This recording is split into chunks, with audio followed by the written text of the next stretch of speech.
Hey everyone! So if you are reading with us through the Bible, you know that we are now well into the book of Isaiah.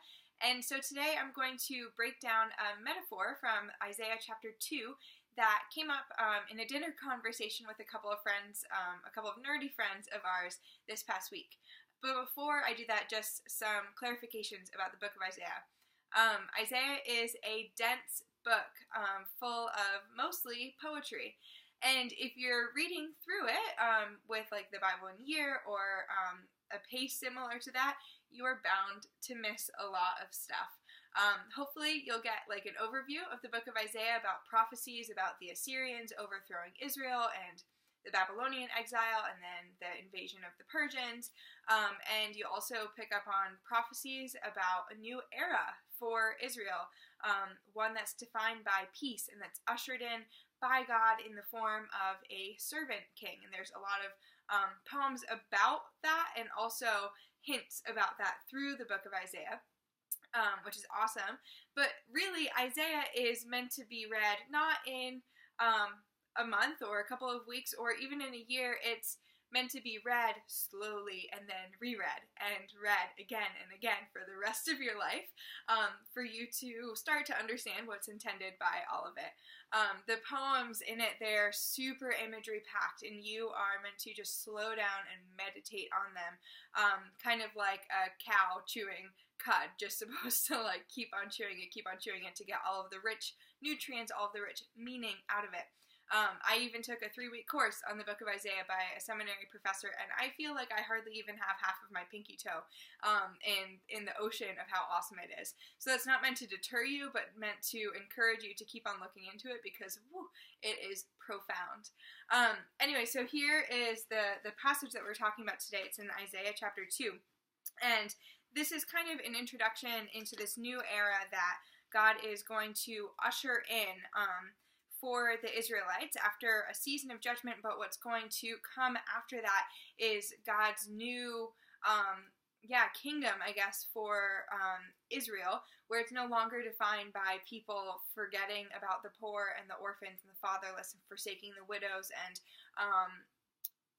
just all this sort of stuff happening, but making a new kingdom for God. And so the passage is Isaiah chapter 2, verse 4. He, which we'll find out who he is, shall judge between the nations, and shall decide disputes for many. And they shall beat their swords into plowshares, and their spears into pruning hooks. Nation shall not lift up sword against nation, neither shall they learn war any more. Okay, so there we go. So we're going to focus on the second half of that, of verse 4, which is, they shall beat their swords into plowshares and their spears into pruning hooks. Nation shall not lift up sword against nation, neither shall they learn war anymore. And so this came into a conversation that we were having with friends about how Christians are to deal with the idea of the physical promised land, Israel, today. And so I thought of this passage, and what came to mind for me is Isaiah is talking about a new kingdom for Israel, and he's saying that no longer is nation going to fight against nation anymore, but they're going to not only just lay down their weapons, but their weapons are going to be transformed into something else. They're going to lay down their weapons, and they're going to pick up what? Things for gardening. And so that's plowshares and that's pruning hooks. And so where does this idea of gardening come into? And Isaiah is already running off of a theme from the very beginning of the Bible, which is Genesis chapter 1, when God made the Garden of Eden. And then he gave humans the ability, the rule, or told them to rule and to reign in that land. But it's not like they had scepters or crowns or thrones at that point, but what did they have? A garden. They had land to do something with, to bring life out of. And so what do swords and spears do? They bring death. What do gardening tools do? They culture and shape the ground such that life can flourish and be brought up. And so that's a theme from Genesis 1, and Isaiah unpacks this a little bit more, but you really get the most full unpacking of this when you reach the New Testament. And you see that that was that person that was mentioned in the beginning of this verse. I believe it was Jesus. I think there are too many parallels to denounce that. But anyway, so Jesus, he talks about the kingdom of God, and somehow he relates this idea of the kingdom very consistently with the idea of a garden and a field.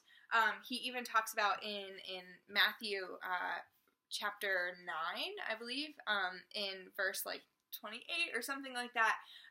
Jesus is talking to his disciples, and he's talking about the kingdom of God and making it flourish. And he said, the harvest is plentiful, but the workers are few. Ask the Lord of the harvest, therefore, to send out workers into the harvest field. And so Jesus has this idea that he consistently talks about the kingdom of God, something that starts out as a seed in a field, and then it grows and it expands, and it brings life and it brings refuge to everyone around them.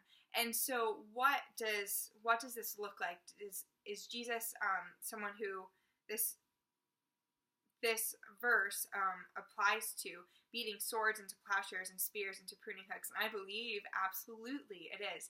If you hark back to Jesus in the Sermon of the Mount, he taught basically how to lay down your swords and your spears and put them into plowshares and pruning hooks. And he did this by telling them that the kingdom is one that's you till the ground with love.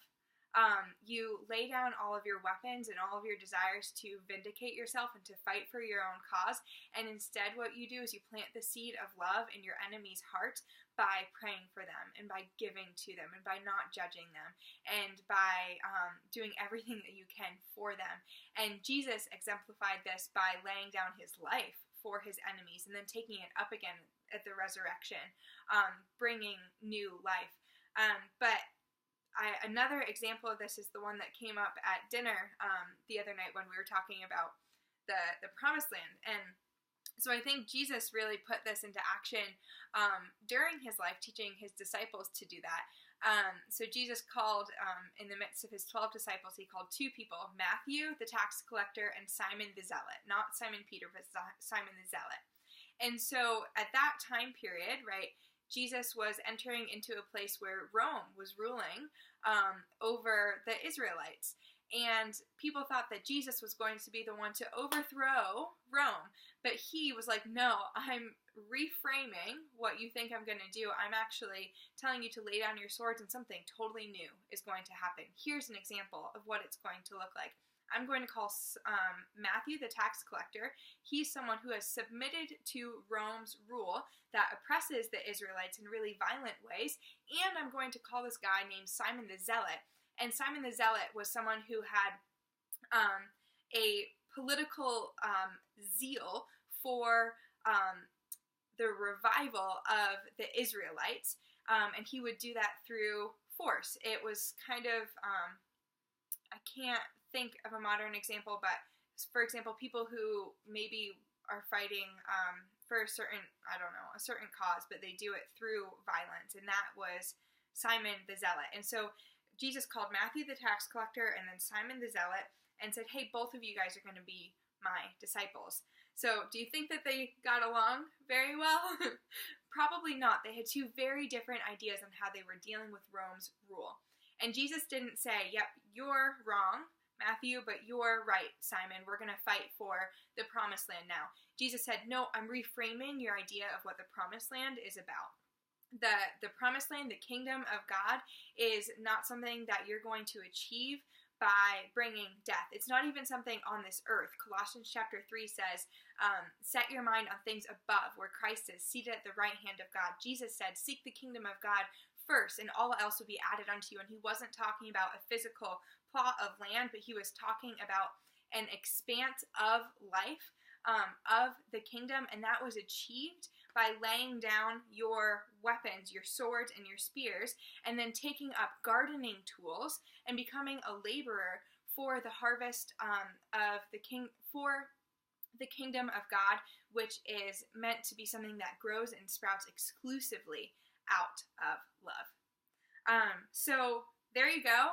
There is about a 16th of half of a verse of Isaiah unpacked for you. So I hope you have fun with the rest of Isaiah, and I hope you're excited to dig into it more. Thank you guys so much for listening. Bye.